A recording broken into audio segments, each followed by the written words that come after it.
News Live at 11 starts now.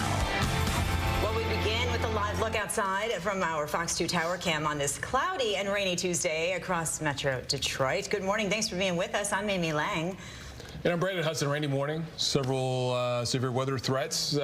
Derek Kevra joins us with more on that. Derek, saw a few tornado watches, warnings in other parts of the state. Yeah, tornado watch does continue, guys. For some spots in extreme southern Michigan, the tornado warnings that we had across the state were back out to the west. They made it as far as Hillsdale County, but they did not push in to Lenawee or Monroe County. The cell that sparked that is actually now down in northern Ohio. This is it. Still a severe thunderstorm warning for that particular cell, but rotation looking less so. So there it is. A lot of thunder and lightning still with it as it moves into northern Ohio, perhaps just a little bit south of the city of Toledo. Now, that said, we still have some thunderstorms for us to contend with. So some thunder, some lightning back out a little bit to our west, more in central Michigan, but beginning to push into Washtenaw County, parts of Livingston County, catching some flashes of lightning, some rumbles of thunder. It's been raining for most of the morning here, guys. Light to moderate rain, but that will get heavier over the next couple of hours. As you take a look here at Fox Futurecast, there is still that threat for showers and thunderstorms that continue even beyond lunchtime. I think most of the activity will wrap up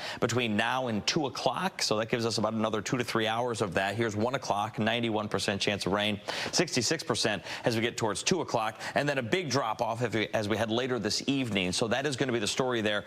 High temperatures today only near 69 degrees. We will see more thunderstorms. We will see more heavy rain, and then a big change temperature-wise and air-wise is it's going to get a lot drier and less muggy. We'll talk more about that in just a little bit. Guys, back over to you. From one big story to another, the pick is in. Vice President Kamala Harris picks Minnesota Governor Tim Walz as her running mate. The two are expected to appear at a rally later tonight in Philadelphia. Walz is a military veteran, retiring as a command sergeant major. He supports union organizing and workers' rights, including a $15 an hour minimum wage. We get more now from Fox's Doug Luzader. This report is not a complete surprise, with Governor Tim Walz seen as gaining some momentum recently among those on Kamala Harris's short list. He said he'd win Minnesota. He will lose again, and this is where it ends. It ends in the blue walls. He's had former President Trump in his sights for weeks, and now Minnesota Governor Tim Walz is the pick. The Associated Press and others reporting the development.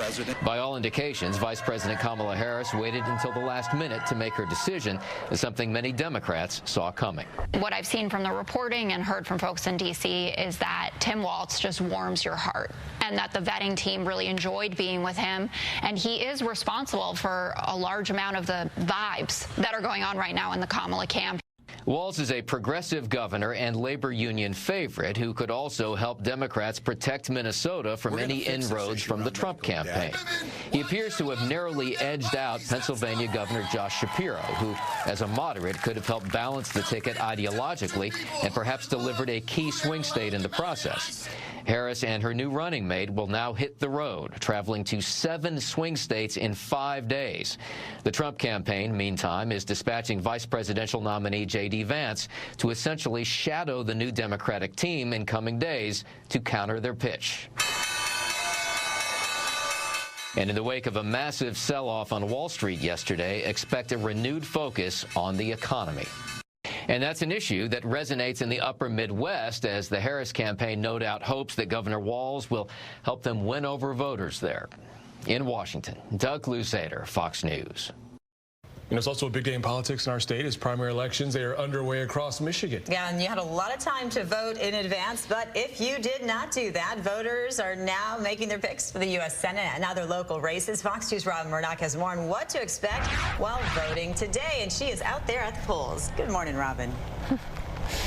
Good morning, Amy and Brandon. We're outside the Northwest Activity Center here in Detroit, where polls in Michigan, as you know, they've now been open for about 4 hours now. I did talk to poll workers just a short time ago. They tell me that they do not expect it to be extremely busy today, and that is because of a number of factors. Number one, this is the primary election, but number two, it's because there are several ways for people to vote leading up to today, and more than 1 million people have already done so. Normally I'm number 100, So this is the first for me, number 2. So my sister was like, you better go vote. I said, okay. This woman reworked her morning routine to make sure she was among the first to vote in Michigan's primary election here at the Northwest Activity Center. It wasn't necessarily the political races or the proposals on the ballot that brought voters out on Tuesday, rather the pull to perform their civic duty. This Detroiter invited her 11-year-old daughter to come along. My mom used to bring me. She is a baby boomer, and she was born in the 50s, and my grandmother was born in 1919. So that's a huge thing, especially as a woman and to be an African American. So I just wanted her, and my mom stresses this a lot, vote, vote, vote. And people are getting out to vote. In fact, more than 1 million Michigan residents have already cast a ballot in this primary. According to numbers released on Monday, some 970,000 plus have submitted absentee ballots, while another 73,000 took part in the 9-day early in-person voting period approved back in 2022. I have used the other means before. I just decided this time just to vote in person. So I think it's important because some people can't get off from their jobs and they got other things to do on election day. So it just allows them another way of voting and getting their thoughts across. A couple of things to keep in mind. You can register to vote and cast a ballot on the same day at your local city or township clerk's office with proof of residency. Absentee ballots must be turned into the clerk or a drop box by 8 o'clock tonight to be counted, and as long as you are in line at 8, you will be able to vote. Typically, within 24 hours of the polls closing, our clerks have gone through and tabulated every ballot. That's what we hope to happen this year. That's what happened in 2020. And so stay tuned, be patient, know that until those results are done, election workers are working all across the state to count, tabulate safely and securely every vote. And as you just heard, we have talked to a number of voters out here today. And they tell me that, you know what, if you do not take the time to get out here and vote, that you certainly cannot complain about the results. I say it does not matter whether it's a primary election or a general election. It is your right and it is your responsibility. Of course, those polls do remain open until 8 o'clock tonight, and you can rely on Fox 2 for the very latest election coverage, both on air as well as online. We are live here outside the Northwest Activity Center. I'm Robin Murdoch, Fox 2 News. And Robin, this is great practice for heading into the general election, right? This is our first chance to have that 9 days of early voting. And of course, everyone can vote absentee if they want. I know some people really like that experience of getting in there, going to the polls on election day. But given that there will probably be a pretty big turnout on election day, some of these other options might be your best bet too. Yeah, you know, we've obviously covered many a general election here at Fox 2 News, and that is certainly a time when you will see a lot of lineups, you know, outside various polling places prior to the polls opening for that day. So I expect it will be very, very busy come the general election. And of course, you can stay with us right here for the very latest developments on that as well. Back to you, Amy. All right. Thank you. As always, Robin Murdoch, we appreciate you. Brandon? Well, you know, Amy, you heard moments ago Doug Luzader say that J.D. Vance will be shadowing Kamala Harris along her stops. And J.D. Vance, the vice presidential nominee, will be in Metro Detroit tomorrow. The Ohio senator will be speaking at the Shelby Township Police Department. The event is not open to the public. And we are following some developing news this morning on Detroit's east side. A shooting kills one person and it wounds 2 others. This happened on Hazel Ridge Street near Gratiot shortly before midnight. Police said that they took 2 suspects into custody near the scene following a standoff. Right now, police are not releasing any more information in this case. We will bring you updates as they become available. And a babysitter is charged after the 2-year-old she was watching shot himself with an unsecured gun. 42-year-old April Green is accused of child abuse and felony firearm charges. Police say Green left 2 handguns unsecured at her Warren home and that she was awake when the boy got a hold of the handgun and shot himself. The victim's 7-year-old sister was also at the home at the time. As a Warren Police Commissioner, I am sad and upset by this incident. Anytime that a child is injured, it is a tragedy. What is upsetting about this incident is that it was so preventable. We have the ability to prevent tragedies like these from happening. As adults, it is our responsibility to keep kids safe.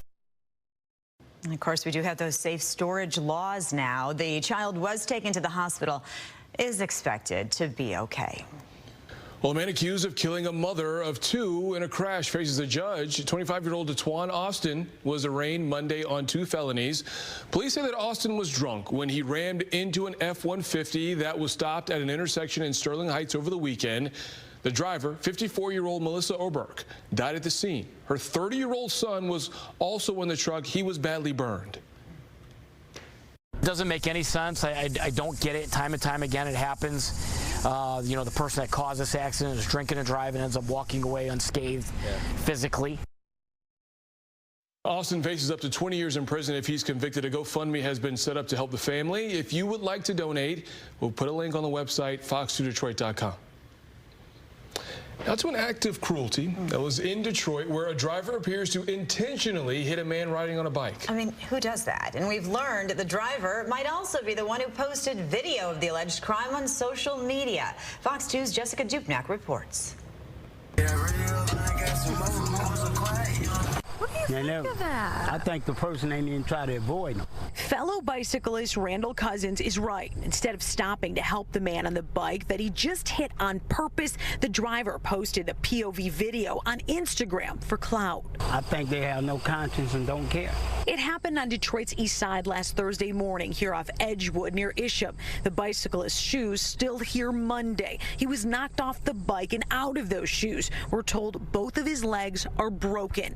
Then the driver hits another car, not on video, and speeds off. I've seen people hit by a car, but it's usually has some kind of motive. This one appears to be just for social media. We asked Commander John Savak if this could be one of those dangerous TikTok trends. Detroit police checked in with neighboring police agencies. They haven't seen anything like this, so it looks like an isolated incident.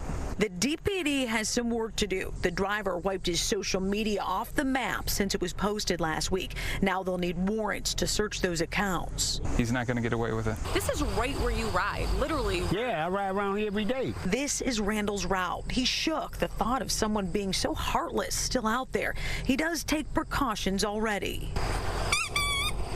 All that, you know, you need it out here.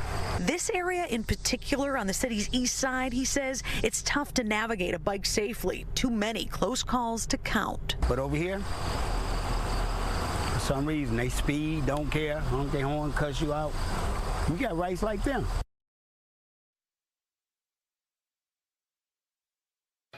Oh, we hope that gentleman who was hit is okay. I mean, 2 broken legs. It's just so sad. That was Fox 2's Jessica Dupnack reporting. Detroit police are hoping the suspect does the right thing and turns himself in. So we were told that they're in the process of securing warrants, and the department believes that it's just a matter of time until they have an arrest.